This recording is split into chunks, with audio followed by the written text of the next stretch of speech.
أعوذ بالله من الشيطان الرجيم بسم الله الرحمن اللہ رب العالمین والصلاة والسلام علی رسول الامین وعلی آلہ واصحابہ اجمعین وبعد۔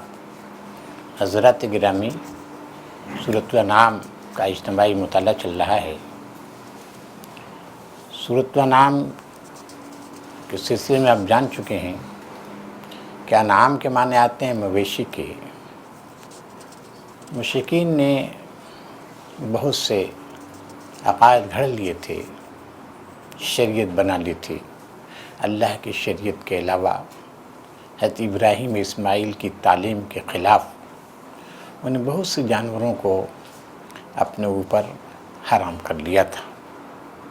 اس پر بھی وہ کہتے تھے کہ ہم حضرت ابراہیم اور حضرت اسماعیل کے پیرو ہیں، اور کہتے تھے کہ یہ نبی اور اس کے ساتھی سب گمراہ ہیں۔ قرآن مجید کہہ رہا ہے کہ یہ گمراہی مبتلا ہیں، اور یہ جو ہے شریعت بنائی ہے، شریعت بنانے کا اختیار ان کو حاصل نہیں ہے۔ شریعت سازی اللہ تعالیٰ کے اختیار میں آتا ہے۔ شریعت سازی کا اختیار اللہ تعالیٰ نے کسی کو بھی نہیں دیا ہے۔ انسانوں کے لیے کیا چیز حلال ہے، کیا چیز حرام ہے، صرف اللہ کے اختیار میں ہے۔ انسانوں کے اختیار میں نہیں ہے کہ کسی چیز کو حلال قرار دے دیں اور کسی چیز کو حرام۔ اب قرآن مجید کہہ رہا ہے کہ یہ کیا کیا انہوں نے شریعت سازیاں کی ہیں، ہمیں بتا رہا ہے۔ وَجَعَلُوا لِلَّهِ مِمَّا ذَرَّ مِنَ الْحَرْثِ وَالْأَنْعَامِ، ترجمہ پڑھی تو انہوں نے ان لوگوں نے اللہ کے لیے خود اسی کی پیدا کی ہوئی کھیتیوں اور مویشیوں میں سے ایک حصہ مقرر کیا ہے، اور کہتے ہیں یہ اللہ کے لیے بذات خود، اور یہ ہمارے ٹھہرائے ہوئے شریکوں کے لیے ہے۔ پھر جو حصہ ان کے ٹھہرائے ہوئے شریکوں کے لیے ہے وہ تو اللہ کو نہیں پہنچتا، مگر جو اللہ کے لیے ہے وہ ان کے شریکوں کو پہنچ جاتا ہے۔ کیسے برے فیصلے کرتے ہیں یہ لوگ، اور اسی طرح بس یہ کھیتیوں کے سلسلے میں، مویشیوں کے سلسلے میں انہوں نے شریعت سازی کی ہے، اس کا تذکرہ ہو رہا ہے۔ یہ ذرا بتائیے مفہوم اس کا، آیت کا۔ انہوں نے شریعت سازی کی ہے کھیتیوں میں سے، مویشیوں میں سے، کچھ حصہ اللہ تعالیٰ کے لیے بنایا، کچھ اپنے شرکا کے لیے۔ تو یہ کیا چیز ہے؟ اپنے بتوں کے لیے کچھ حصہ بنا لیا، کھیتیوں میں سے بھی اور اپنے جانوروں میں سے بھی، مویشیوں میں سے بھی۔ کیا کہتے ہیں وہ؟ اب دیکھیے، وَهَذَا فَمَا كَانَ لِلشُّرَكَاءِ فَلَا يَصِلُ إِلَى اللَّهِ، جو شرکا کے لیے ہے وہ اللہ کو نہیں پہنچتا، اور جو اللہ کے لیے وہ شرکا کو پہنچ جاتا ہے۔ کیا مطلب اس کا؟ جو اللہ کے لیے ہے وہ وَمَا كَانَ فَهُوَ يَصِلُ إِلَى شُرَكَائِهِمْ، وہ بھی ان کے شرکا کے پہنچ جاتا ہے، اور جو ان کے شرکا کے اللہ کو نہیں پہنچتا۔ کیا مطلب؟ جو انہوں نے شریعت سازی کی ہے، شریعت بنا لی ہے، اللہ کے قانون کے خلاف خود سے من گھڑت فیصلے کیے ہیں، اس میں ایک چیز اس آیت میں بیان کی جا رہی ہے۔ کیا؟ کہ وہ جو کچھ اللہ تعالیٰ کے لیے کہتے ہیں کہ یہ اللہ کا حصہ ہے، تو وہ اللہ کا حصہ فویس اللہ شرکا، وہ بھی ان کے شرکا کو پہنچ جاتا ہے، اور جو ان کے شرکا کا حصہ ہے وہ اللہ کو نہیں پہنچتا۔ کیا مطلب اس کا؟ ذرا بتائیے تھوڑا سا، عمران صاحب کچھ روشنی ڈالیے۔ معنی تو ظاہر ہے۔ ہاں، کیا ذرا بتائیے کیا ظاہر ہے؟ وہی تو میں پوچھنا چاہتا ہوں، کیا ظاہر ہے؟ ذرا کوئی بتائے کیا ظاہر ہے؟ وہ شرکا کو ترجیح دیتے ہیں اللہ کو۔ کیسے؟ کہتے ہیں کہ ما کان للشرک، جو ان کے شرکا کا ہے تو اللہ کو نہیں پہنچتا، جو اللہ کا ان کے شرکا پہنچ جاتا ہے۔ مطلب اللہ کا بھی شرکا کو ہے۔ ہاں، کیسے؟ مثال کے طور پر تقسیم کر رہے ہیں۔ الیاس صاحب، اشفاق صاحب، یہ تقسیم کر رہے ہیں، گویا غلہ تقسیم کر رہے ہیں۔ کچھ حصہ پیداوار ہوئی، غلہ ان کے سامنے آیا، تو کچھ حصہ جو ہے اپنے شرکا کے لیے متعین کر رہے ہیں، مقرر کر رہے ہیں، نکال رہے ہیں، اور کچھ حصہ اللہ کے لیے نکال رہے ہیں۔ تو کبھی بھول کر اللہ کا حصہ ان کے شرکا کی جانب اگر چلا جاتا ہے، جی تقسیم کے وقت تو وہ اللہ کی طرف نہیں آتا کہ بھائی چلیے انہیں کہوں. لیکن اگر ان کیا بھی بتایا جو اگر ان کا حصہ اللہ کے حصے میں آ گیا تو کہتے ہیں اللہ تو بے نیاز ہے، اس کو کوئی ضرورت نہیں، لہذا اس کو کہا کہ اپنے شرکا پہنچاتے ہیں. یہ تفسیر بیان کی جا رہی جو مولانا نے بتایا، یہی ہر تفسیر ملے گا آپ کو.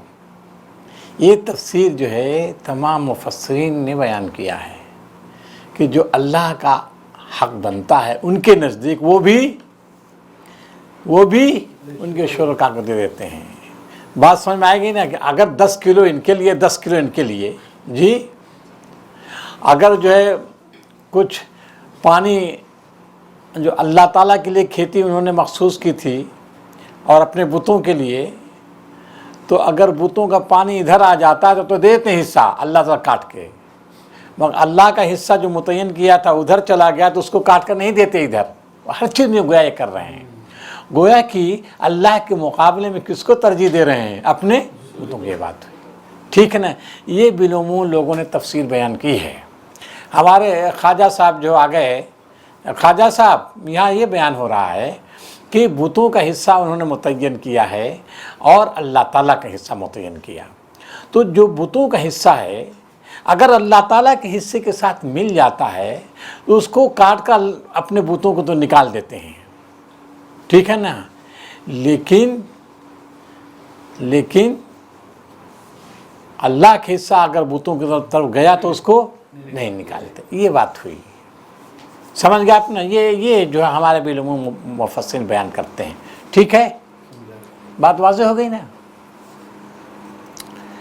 لیکن نوید صاحب ایک اور جو تفسیر ہے اس کو میں سوچ رہا ہوں اس کو بیان کروں آپ کے سامنے. اس کو توجہ سنیں، اس کو اپنے سامنے رکھیں. اسی وجہ سے پہلے ہم نے بیان کیا کہ یہ بالعموم لوگوں کی تفسیر ہے. لیکن ایک تفسیر اور ہے، اس کا مطلب یہ ہے کہ شریعت سازی کا ان کو اختیار نہیں ہے. اس شریعت سازی کی وجہ سے جو بھی انہوں نے اللہ کا حصہ مقرر کیا تھوڑا یا زیادہ، وہ بھی ان کے بتوں ہی کا حصہ ہو جاتا ہے. کیوں؟ مشرکانہ عقائد کے تحت اللہ کا حصہ مقرر کر رہے ہیں. تو مشرکانہ عقائد کے تحت جو بھی حصہ متعین کر رہے ہیں چاہے تھوڑا یا زیادہ، وہ سب کیا ہو ان کے بتوں کو پہنچ رہا ہے. بات واضح ہوئی کہ نہیں؟ یہ عقیدہ کی بات ہو رہی ہے. اس عقیدے کے نقطہ نظر سے تقسیم کا اختیار کس نے ان کو دیا تھا؟ کسی نہیں دیا تھا.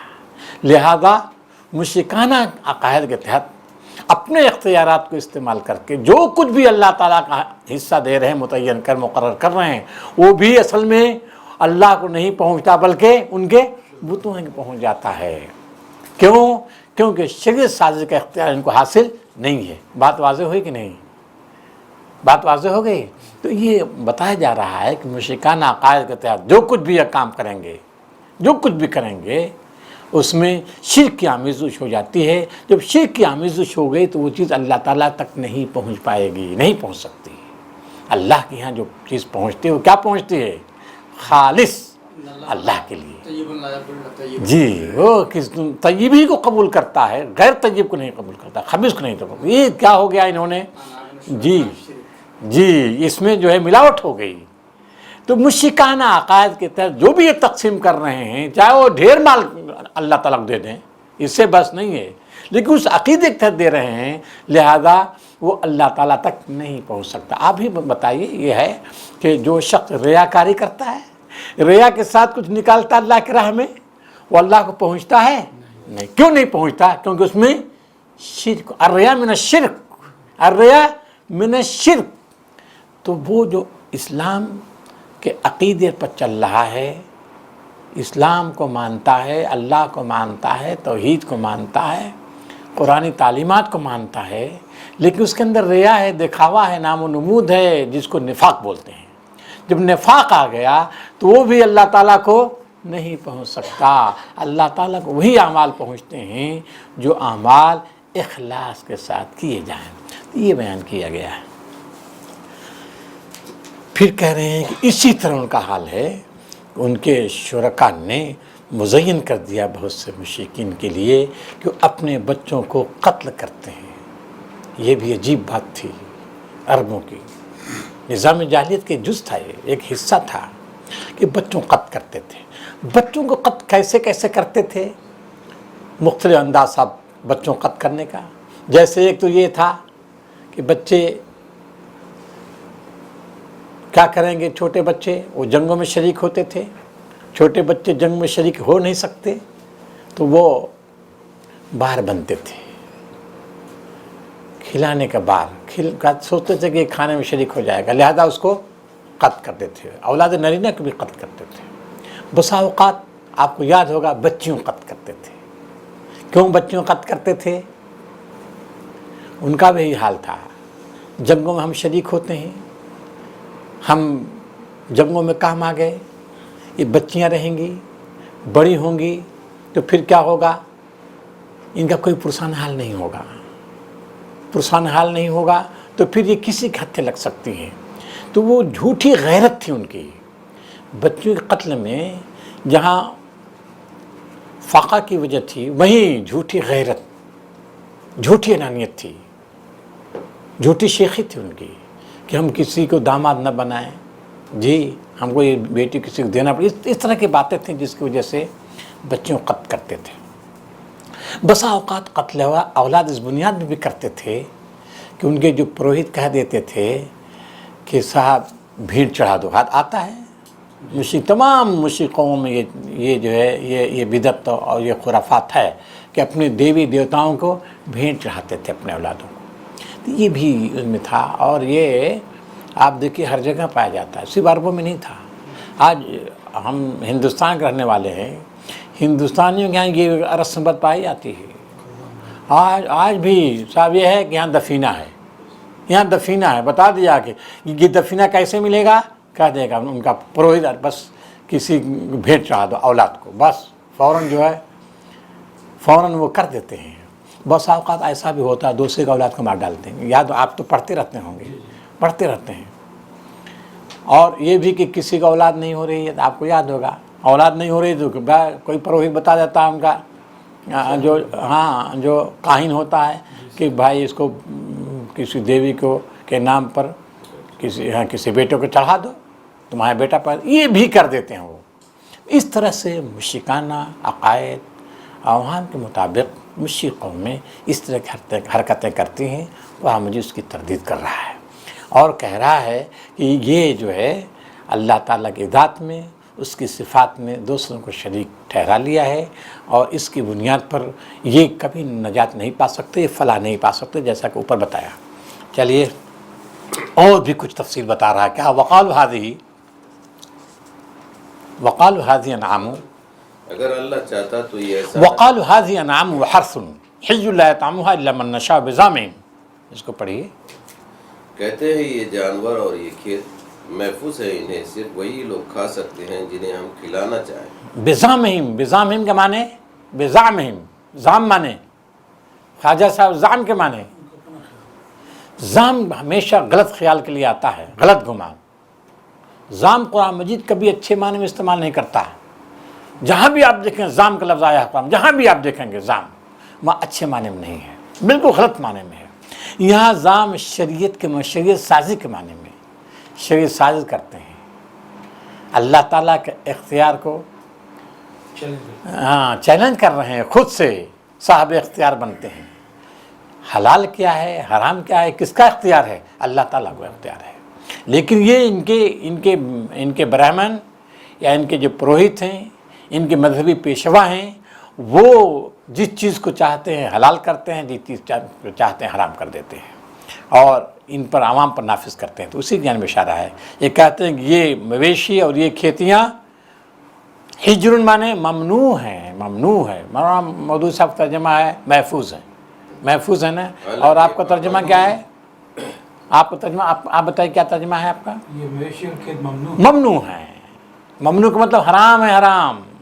اس کو نہیں کھا سکتا مگر وہی جس کو ہم چاہتے ہیں، بزعمہم، اپنی شریعت کے مطابق. چلیے. حالانکہ یہ پابندی ان کی خود ساختہ ہے. جی. کچھ جانور ہیں جن پر سواری اور بار برداری حرام کر دی گئی ہے، اور جو کچھ جانور ہیں جن پر اللہ کا نام نہیں لیتے اور یہ سب کچھ انہوں نے اللہ پر افترا کیا ہے۔ آپ نے اس میں بھی پڑھا تھا سورہ مائدہ میں بھی تفصیل کے ساتھ، بحیرہ ہے جی، صاحبہ ہے، صاحبہ ہے، اور وسیلہ ہے، اور حام ہے، وغیرہ وغیرہ۔ یہ سب مشرکان عقائد میں انہوں نے ان کو آزاد چھوڑ دیا تھا، کان وغیرہ کاٹ کر چھوڑ دیتے تھے اور بار برداری وغیرہ کام نہیں لیتے تھے۔ اس کی جانب بھی اشارہ ہو سکتا ہے۔ کچھ جانور جو یہاں ذکر کیا ہے، ایسے بھی جانور جن پر یہ سوار نہیں ہوتے تھے اور کچھ پر اللہ کا نام نہیں لیتے تھے۔ اللہ کا نام نہیں لیتے تھے کیا مطلب؟ کچھ ایسے جانور تھے جن پر اللہ کا نام نہیں لیتے تھے، کیا مطلب؟ بتوں کا نام لیتے تھے، یعنی ان پر نام نہیں لیتے تھے، بس اتنے اللہ کا نام نہیں لیتے تھے۔ کب؟ ذبح کرتے وقت۔ ذبح کرتے وقت بھی ان کا جو ہے نام اللہ کا نہیں لیتے تھے، بلکہ اپنے لات و منات، اپنے جو ہے بتوں کا نام لیتے تھے۔ یہ ہو سکتا ہے۔ اور کیا ہو سکتا ہے؟ کچھ ایسے جو جانور جن پر اللہ کا نام نہیں لیتے تھے،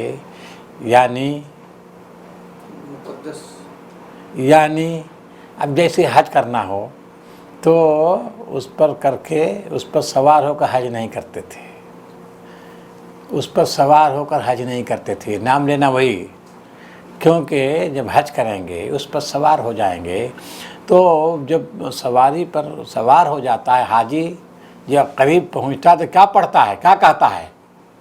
لبیک اللہم لبیک لا شریک لک، یہ پڑھنا پڑے گا۔ تو وہ اس پر سوار نہیں ہوتے تھے، تاکہ یہ جو ہے خدا کا نام لینا پڑے گا نا، اس وجہ سے اس کو مذہبی رسوم کو ادا کرنے کے لیے استعمال نہیں کرتے تھے۔ بات واضح ہو کہ نہیں؟ ایک تو آپ لوگ کہہ رہے وہ بھی ہے کیا کہ ذبح نہیں کرتے تھے، ان کو کھاتے نہیں تھے، استعمال نہیں کرتے تھے، کیونکہ وہ دیوتا کے نام پر وہ چھوڑ دیا گیا ہے۔ تو یہ معنی بھی ہے، یہ بھی لوگ لیتے ہیں، اور یہ معنی بھی لیتے ہیں کہ اس پر مذہبی رسومات ادا نہیں کرتے تھے، وہ رسومات جن پر اللہ کا نام لیا جاتا ہے۔ بالخصوص حج کرتے وقت جب جاتے تھے تو ایسے جانوروں کو استعمال نہیں کرتے تھے، کیونکہ حج کے لیے جاتے وقت پڑھنا پڑتا ہے لبیک اللہم لبیک، اللہ کا نام لینا پڑتا ہے، اس وجہ سے ایسے جانور پر اللہ کا نام نہیں لیتے تھے۔ یہ بھی مفہوم لوگوں نے بیان کیا ہے۔ تب بھی تو لبیک کہنا پڑے گا، جانور کے بغیر بھی جائے۔ ہاں تو ان کو لبیک کہنا ہے نا، جانور کے بغیر جائے، ہے نا، پیدل جائیں تب تو کہیں گے، تو ہے ہی ہے، لیکن اس پر تو سوار ہو ہی نہیں سکتے تھے، گویا ان جانوروں کو سوار ہی نہیں ہو سکتے تھے۔ تو یہ جو ہے لوگوں نے، بعض لوگوں نے لیا ہے، کیا عام تفسیر میں مل جائے گا آپ کو۔ اور کچھ اور بھی باتیں ہیں، وقالوا ما فی بطون ھذا الانعام، اور بھی کچھ بدعت و خرافات ان کے ہیں۔ کہتے ہیں کہ ان مویشیوں کے پیٹ میں جو کچھ ہے، جو بچہ پرورش پا رہا ہے، وہ بچہ صرف جائز مردوں کے لیے، عورتوں کے لیے نہیں۔ اور اگر وہ بچہ مردہ پیدا ہوتا تو اس کو دونوں کھاتے، مرد بھی کھاتے، عورتیں بھی کھاتے۔ یہ بدعت و خرافات انہوں نے ایک شریعت بنا لی تھی۔ سیجزی قرآن مجید کہہ رہا ہے، یہ جو شریعت بنائی ہے کھانے پینے کے سلسلے میں، مویشیوں کے سلسلے میں اور کھیتی کی پیداوار کے سلسلے میں، جو بھی انہوں نے شریعت سازی کی ہے، اللہ تعالیٰ ان کو چھوڑے گا نہیں، ان کو سزا دے کر رہے گا، کیونکہ شریعت سازی کا اختیار کسی کو نہیں ہے۔ چلیے، کیونکہ انہو حکیم علیم، کیونکہ حکیم ہے، دانا ہے، سزا دے گا۔ حکیم کا مطلب بابا ہم نے بتایا، حکیم کے معنی، حکمت کا مطلب نہیں بھائی، حکیم کے معنی جی اختیار نہیں، حکیم کا مطلب یہ ہے ہر ایک کو اس کے استحقاق کے مطابق بدلا دے گا، جو جس چیز کا مستحق ہوگا۔ انہوں نے شریعت سازی کی ہے، اللہ کے اختیارات کو استعمال کیا ہے، اور خود کہتے ہیں یہ چیز حلال ہے، یہ چیز حرام ہے، یہ چیز حلال ہے، یہ حرام ہے، یہ کہنے کا حق صرف اللہ تعالیٰ کو حاصل ہے۔ انہوں نے خدائی کے اختیارات استعمال کیے، لہذا یہ کس چیز کے مستحق ہیں؟ جہنم کے مستحق ہیں، سزا کے مستحق ہیں، ان کو سزا دے گا۔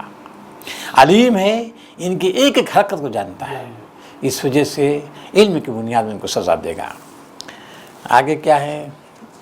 یقیناً خسارے میں پڑ گئے وہ لوگ جنہوں نے اپنی اولاد کو جہالت و نادانی کی بنا پر قتل کیا، اور اللہ کے دیے ہوئے رزق کو اللہ پر افترا پردازی کر کے حرام ٹھہرا لیا، یقیناً وہ بھٹک گئے اور ہرگز وہ راہ راست پانے والوں میں سے نہ تھے۔ انہی جو بدعت و خرافات میں سے یہ بھی تھی کہ اکلوتے بیٹے کو جو ہے، جو پہلا بیٹا ہو اس کو بھی قربان کرتے تھے۔ یاد ہوگا آپ کو حضرت جو ہے عبد المطلب نے نظر مانی تھی نا، کس کی؟ عبداللہ کی نا، مانی تھی نظر نا، وہ کس بنیاد پر، کس بنیاد مانی تھی؟ یہی بدعت و خرافات، کاہن نے کہا تھا نا، بس وہی سب بدعت و خرافات۔ تو یہ بھی سب وہ حرکتیں کرتے تھے۔ کہا قد خسر الذین قتلوا اولادہم، خسرہ یخسر کے معنی بتا چکے ہم، خسرہ معنی آخری ہلاکت، بالکل نامراد ہو جانا، مکمل تباہ ہو جانا۔ تباہ ہو گئے وہ لوگ جنہوں نے اپنے اولاد کو قتل کیا نادانی کی وجہ سے، بغیر علم، اور انہوں نے وہ ساری چیزوں کا حرام کیا جو اللہ تعالیٰ نے ان کے لیے حلال کیا تھا۔ چلیے، وہ اللہ ہی ہے جس نے طرح طرح کے باغ اور تاکستان اور نخلستان پیدا کیے، کھیتیاں اگائی جن سے قسم قسم کے معقولات حاصل ہوتے ہیں، زیتون اور انار کے درخت پیدا کیے جن کے پھل صورت میں مشابہ اور مزے میں مختلف ہوتے ہیں، کھاؤ ان کی پیداوار جب کہ یہ پھلے، اور اللہ کا حق ادا کرو جب ان کی فصل کاٹو، اور حد سے نہ گزرو کہ اللہ حد سے گزرنے والوں کو پسند نہیں کرتا۔ بس وہی یہ جو باغات اگاتا ہے۔ معروشات کے معنی، معروشات معنی وہ جی عرش والے، چھت والے، چھت والے کا مطلب کیا ہے؟ بعض ایسے پودے ہوتے ہیں جن کو چڑھایا جاتا ہے، بیلیں ہوتی ہیں، ان کو چڑھاتے ہیں کس پر؟ ٹٹیوں پر چڑھاتے ہیں، ٹٹیوں پر چڑھاتے ہیں۔ تو معروشات معنی وہ بیلیں جن کو ٹٹیوں پر چڑھایا جاتا ہے۔ غیر معروشات معنی وہ بیلیں جو زمین پر پھیلتی ہیں، پھیل کر، ان کو بیلوں وہ ٹٹیوں پر نہیں چڑھایا جاتا۔ دو قسم کی بیلیں ہو گئیں جی، ہاں، وزن ہوتا ہے جیسے ککڑی ہے، کھیرا ہے، کدو وغیرہ، تربوز ہے، تو یہ سب جو ہے زمین میں پھیلتے ہیں۔ تو معروشات، غیر معروشات۔ تو معروشات کے معنی وہ بیلیں جن کو ٹٹیوں پر چڑھایا جاتا ہے۔ یہ کون سی بیلیں آئیں گی یحییٰ بھائی جو ٹٹیوں پر چڑھتی ہیں اور پھلتی ہیں؟ کون سی؟ جی، انگور، جیسے انگور۔ وہ کون سی بیلیں ہیں جو زمین پر پھیل کر جو ہے پھلتی ہیں؟ جیسے ککڑی، کھیرا، تربوز وغیرہ وغیرہ۔ تو قرآن مجید کہہ رہا ہے کہ وہی ہے، تم شرک کر رہے ہو، یہ جانوروں کو اللہ نے پیدا کیا اور تم اللہ تعالیٰ کی پیدا کی چیز میں تم دوسروں کو شریک ٹھہرا رہے ہو، نظر و نیاز دوسروں کو پیش کر رہے، بتاؤ۔ پھر ان کو پیش کرنے کا تو وہی ہے جس نے تمہارے باغ اگائے۔ ایسے باغ ہیں جو ٹٹیوں پر چڑھائے جاتے ہیں، اور ایسے بھی باغ ہیں جو ٹٹیوں پر نہیں چڑھائے جاتے، اور پھر کچھ ایسے بھی ہیں، وہ نخل ہے نا، نخل مانے نخلستان، کھجور بنائے، وزرہ مانے کھیتیاں۔ تو یہ سب جو پیداوار کی مختلف انداز سے، مختلفاً اکلہ، جن کا مزہ کیا ہے؟ مختلف ہے۔ مختلف اکلہ مانے مزہ یکساں نہیں ہے، الگ الگ ذائقے ہیں۔ اور وہ زیتون و رمان، زیتون پیدا کیا، رمان مانے انار بنایا، متشابہ و غیر متشابہ، یہ ملتے جلتے بھی ہیں اور ملتے نہیں، یکساں بھی ہیں اور کچھ فرق بھی ہوتا ہے۔ یہ سب چیزیں جو بیان کر رہا ہے، کیوں بیان کر رہا تھا بتائیے؟ بیان کر رہا ہے نا، اور پیچھے بھی بیان کر چکا ہے، آپ کو یاد ہوگا، ابھی اسی سورہ میں پیچھے بیان کیا ہے، وہاں بھی وَهُوَ الَّذِي أَنشَأَ جنات ہے نا من نخیل وعناب، پیچھے بھی یہ آیت گزر چکی ہے۔ یہ بنانے کا مقصد کیا ہے؟ توحید کو بیان کر رہا ہے۔ یہ سب نشانیاں کس چیز کی؟ اللہ کی کارسازی کی۔ بالکل صحیح فرمایا آپ نے۔ کہہ رہا ہے نا، تم غور کرو، اللہ تعالیٰ کارساز ہے، اللہ تعالیٰ کارساز ہے، حکیم و دانا ہے۔ بالکل صحیح فرمایا آپ نے۔